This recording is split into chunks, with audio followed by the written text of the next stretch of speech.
चाचा और भतीजे में होड़ लगती थी वसूली को लेकर के, कौन कितना वसूल कर ले। एरिया बटे हुए थे। मैं देख रहा हूं ना इस समय कुछ आदमखोर भेड़िया प्रदेश के अंदर अलग अलग जनपदों में उत्पात मचा रहे हैं, और कमोबेश यही स्थिति 2017 के पहले प्रदेश की थी।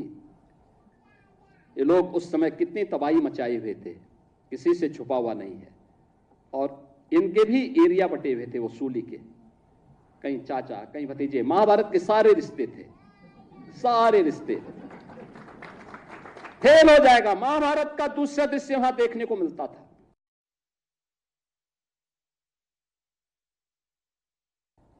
चाचा और भतीजे में होड़ लगती थी वसूली को लेकर के, कौन कितना वसूल कर ले। एरिया बटे हुए थे। मैं देख रहा हूं ना इस समय कुछ आदमखोर भेड़िया प्रदेश के अंदर अलग अलग जनपदों में उत्पात मचा रहे हैं, और कमोबेश यही स्थिति 2017 के पहले प्रदेश की थी। और फोन लाइन पर इस वक्त हमारे साथ बीजेपी से आनंद दुबे जी जुड़ चुके हैं। आनंद जी, हम सोच ही रहे थे कि अभी तक सियासत में भेड़िए की एंट्री कैसे नहीं हुई। आज मुख्यमंत्री ने 2017 से पहले के दौर को भेड़िए के उत्पात से कंपेयर कर दिया।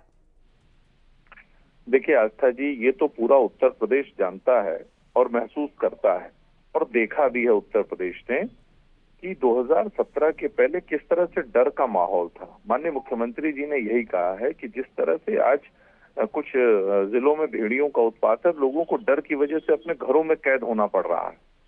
डर की वजह से वो अपना दैनिक कार्य नहीं कर पा रहे हैं, उनके दैनिक जीवन प्रभावित हो गए। ठीक इसी तरह की स्थिति जो है 2017 से पहले थी।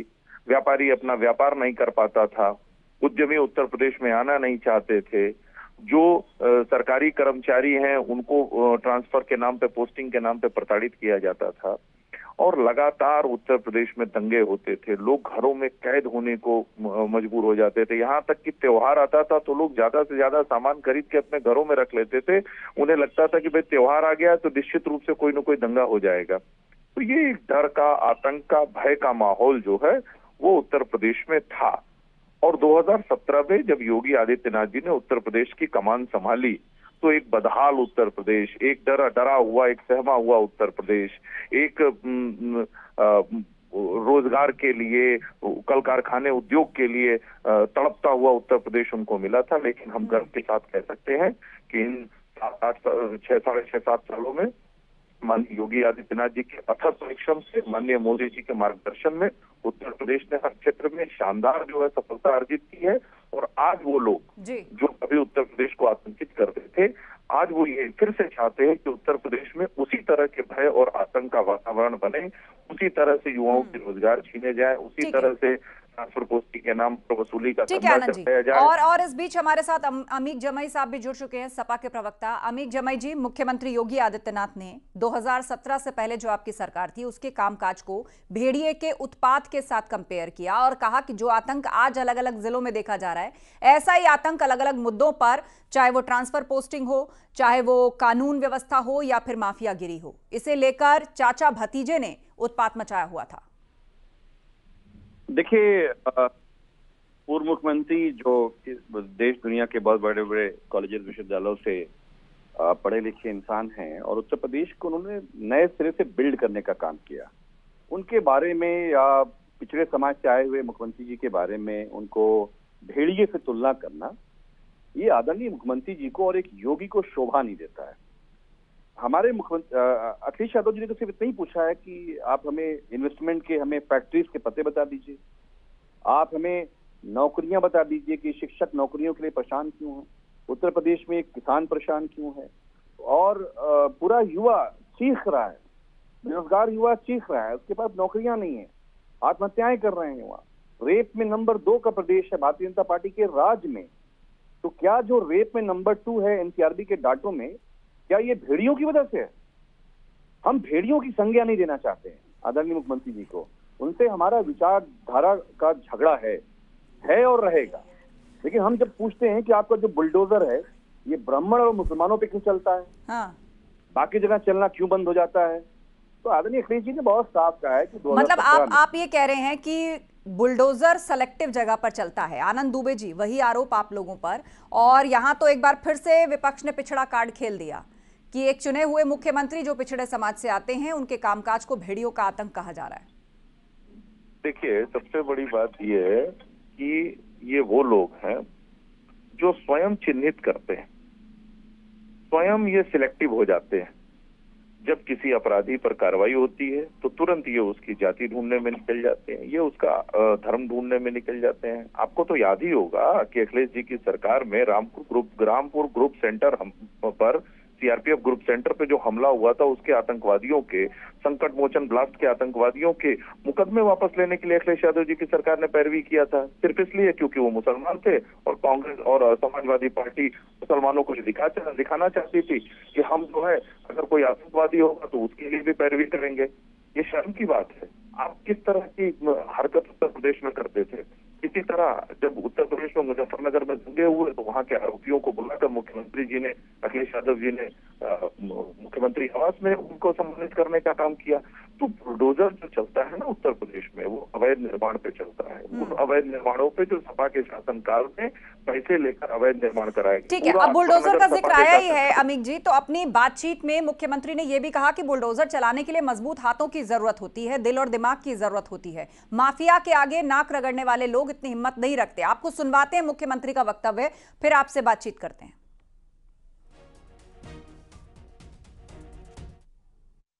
2017 के पहले जो लोग प्रदेश में लूट खसोट मचाए थे, आज जब उनके सपनों पर पानी फिर चुका है तो अब टीपू भी चले सुल्तान बनने। सपना देख रहे हैं, सपना देख रहे हैं।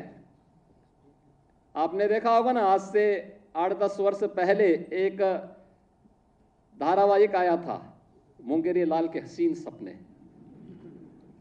सपना देखना, वैसे भी इन लोगों को सपने ही दिखाई देते हैं। सपने देखने की इन लोगों की आदत रही है, क्योंकि तब जब जनता ने इन्हें अवसर दिया था तब उन्होंने प्रदेश के युवाओं के भविष्य के साथ खिलवाड़ करने में कोई गुरेज नहीं की थी। पहचान का संकट खड़ा किया था, पहचान का संकट खड़ा किया था प्रदेश के सामने। पहले जाति जाति को लड़ाया, फिर वर्ग, मत और मजहबों को आपस में ही भिड़ाने का काम किया। महीनों महीनों दंगों की आग में झुलसता रहा उत्तर प्रदेश, और आज ये लोग फिर से अपना रंग और रोगन बदल करके फिर नए रूप में आपके सामने प्रदेश की जनता को गुमराह करने के लिए फिर से आना चाहते हैं। बुलडोजर पे हर एक व्यक्ति के हाथ नहीं फिट हो सकते, इसके लिए दिल और दिमाग दोनों चाहिए, दिल और दिमाग दोनों चाहिए। बुलडोजर जैसी क्षमता और दृढ़ प्रतिज्ञा जिसमें हो वही बुलडोजर चला सकता है। दंगाइयों के सामने नाक रगड़ने वाले लोग बुलडोजर के सामने वैसे ही पस्त हो जाएंगे। आपने मुख्यमंत्री का वक्तव्य सुना, और माफिया और आतंक के नाम पर घेरा जा रहा है पूर्व की सरकार को। मानी सर्वोच्च न्यायालय ने बहुत ही सख्त टिप्पणी, बुलडोजर की जिस तरह की कार्रवाइयां गैर कानूनी मुख्यमंत्री जी कर रहे थे, पूरे देश को सुप्रीम कोर्ट ने मैसेज दिया, भी एक गाइडलाइन आ जाएगी।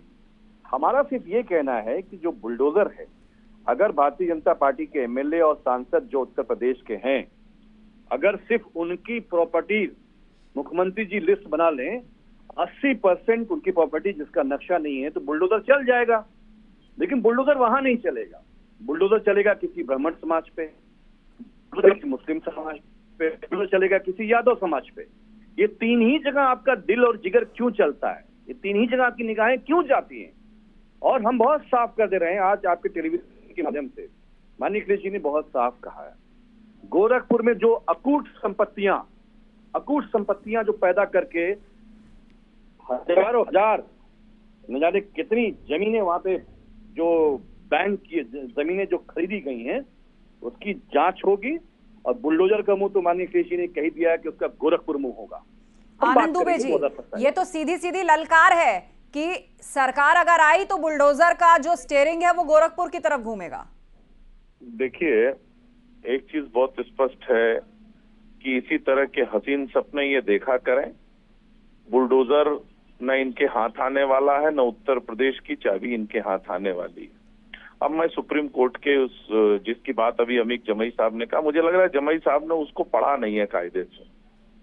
सुप्रीम कोर्ट ने उत्तर प्रदेश सरकार का जो हलफनामा पेश किया गया है उसकी तारीफ की है और कहा है, क्योंकि हमने उसमें स्पष्ट रूप से उल्लेख किया है कि जितनी भी कार्रवाइयां हुई हैं वो अवैध कब्जे और अवैध निर्माण को लेके हुई हैं।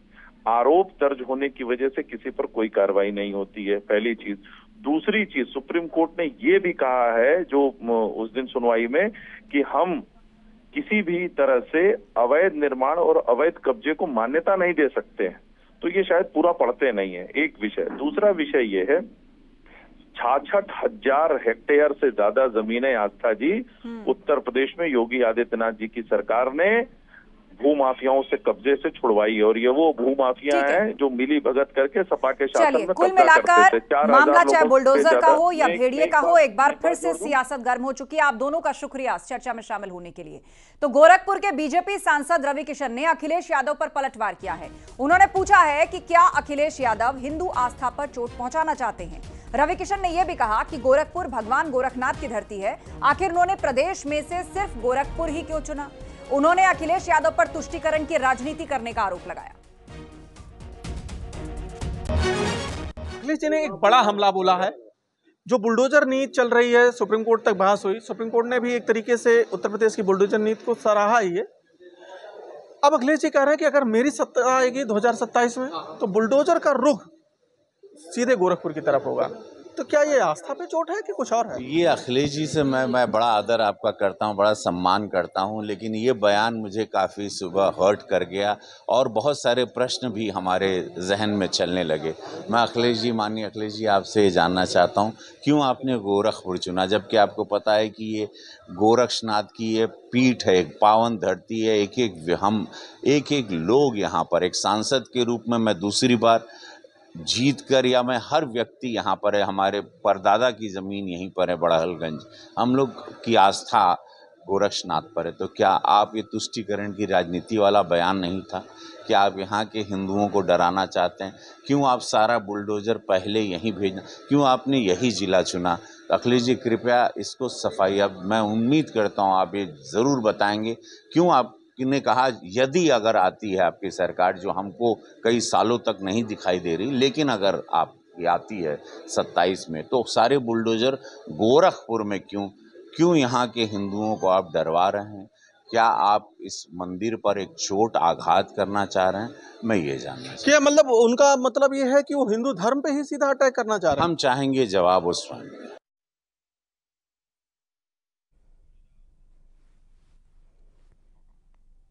केशव प्रसाद मौर्य का अखिलेश यादव पर हमला। अखिलेश मुंगेरी लाल के सपने देख रहे हैं। डिप्टी सीएम केशव प्रसाद मौर्य ने अखिलेश यादव पर हमला बोला है और कहा है कि अखिलेश यादव का सपना पूरा नहीं होगा। उनको बताया है दरबारी और राहुल गांधी का दरबारी बताया है अखिलेश यादव को, डिप्टी सीएम केशव प्रसाद मौर्य ने, और कहा कि एसपी झूठ के सहारे चुनाव जीती है। 2027 में सपना चकनाचूर होगा।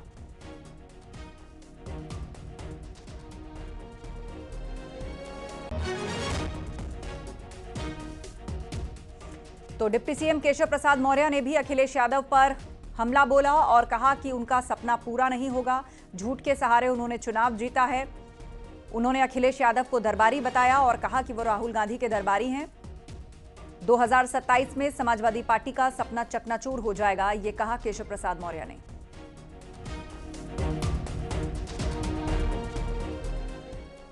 अखिलेश यादव के बुलडोजर वाले विवादित बयान पर केंद्रीय मंत्री बीएल वर्मा ने करारा जवाब दिया है। अखिलेश यादव जी का मुझे लगता है ये बयान एक तरह से ख्याली पुलाव तरह से बयान है। मुझे लगता है कि इनकी सरकार 2017 से पहले प्रदेश की जनता ने देखी है और मुझे नहीं लगता कि जीवन में अब कभी समाजवादी पार्टी की सरकार बनेगी। लेकिन जहां तक बुलडोजर का सवाल है, बुलडोजर हमारे उत्तर प्रदेश सरकार में दो प्रकार के हैं।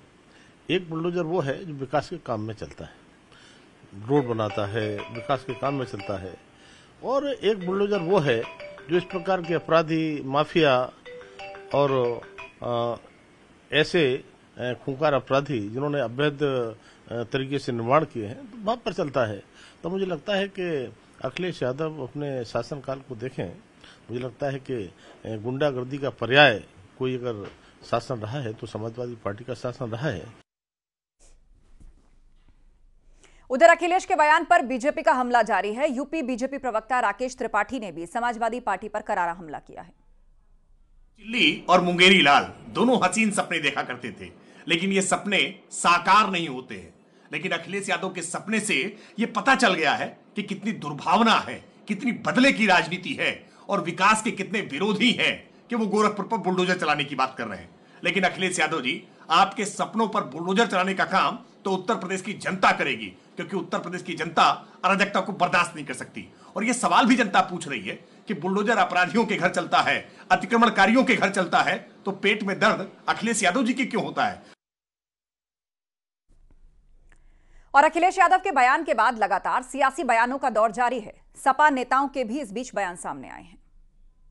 ये सही है कि पूरे पूर्वांचल में और खास तौर से गोरखपुर और गोरखपुर मंडल में बहुत से ऐसे माफिया और भू माफिया हैं जो भारतीय जनता पार्टी के संरक्षण में, उत्तर प्रदेश सरकार की संरक्षण में फल फूल रहे हैं। तो ये सही है कि जब उनके खिलाफ कार्रवाई की बात आती है तो बुलडोजर की चाबी खो जाती है। तो बिल्कुल हमारे राष्ट्रीय अध्यक्ष जी ने सही कहा है कि हम कानून के दायरे में, देखिए समाजवादी लोग कानून को न्यायपालिका में विश्वास करने वाले लोग हैं, हम लोग कानून को मानने वाले लोग हैं। ये सही है कि 2027 में जब समाजवादी पार्टी की सरकार आएगी तो निश्चित रूप से ऐसे बहुत से निर्माण है, ऐसे बहुत से अवैध निर्माण है, ऐसे बहुत से भू माफिया हैं जिनके खिलाफ ये भारतीय जनता पार्टी की सरकार जो है उनको संरक्षण भी दे रही है, उनके खिलाफ कोई कार्रवाई भी नहीं कर रही है। तो बिल्कुल अगर समाजवादी पार्टी की सरकार आएगी तो दोषियों के खिलाफ कार्रवाई होगी और हम लोग कानून के दायरे में, कानून से हम लोग फैसला करा करके, कानून से हम लोग करने के बाद ही हम लोग उस पर बुलडोजर चलाने का काम करेंगे। और निश्चित रूप से बुलडोजर चलेगा तब भी चलेगा। आज जो चाबी खो गई है, क्योंकि आज की भारतीय जनता पार्टी की सरकार दोषियों को तो छोड़ रही है लेकिन निर्दोषों के घरों में जो है बुलडोजर चलाने का काम कर रही है। कैबिनेट मंत्री और गोरखपुर प्रभारी सुरेश खन्ना ने अखिलेश यादव पर पलटवार करते हुए कहा कि वो मुंगेरी लाल के हसीन सपने देख रहे हैं। लोकसभा चुनाव में झूठ फैलाकर कुछ सीट जीत लिए, लेकिन अब ऐसा नहीं होगा। उन्होंने कहा अखिलेश यादव मुलायम सिंह यादव की विरासत को संभाल नहीं पाए। देखना बुरी बात नहीं है, लेकिन वो मुंगेरी लाल के सपने ही साबित होंगे। उन्होंने, जनता ने उनको 2012 में एक थाती दी थी 224।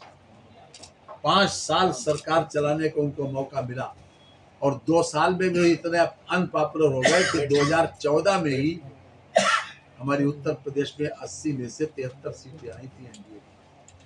उनको ये याद रखना चाहिए कि लगातार 5 साल सत्ता चलाने के बाद जो उनको थाती मिली थी, जनता ने दी थी, वो संभाल नहीं पाए। वो केवल 47% है। ये इनको याद रखना चाहिए। और इस बार तो अंधे के हाथ बटेर लग गई। उन्होंने एक झूठ फैलाया, एक झूठा प्रचार किया और हर तरीके से गुमराह करने की कोशिश की, लेकिन ये काट की हड्डी बार-बार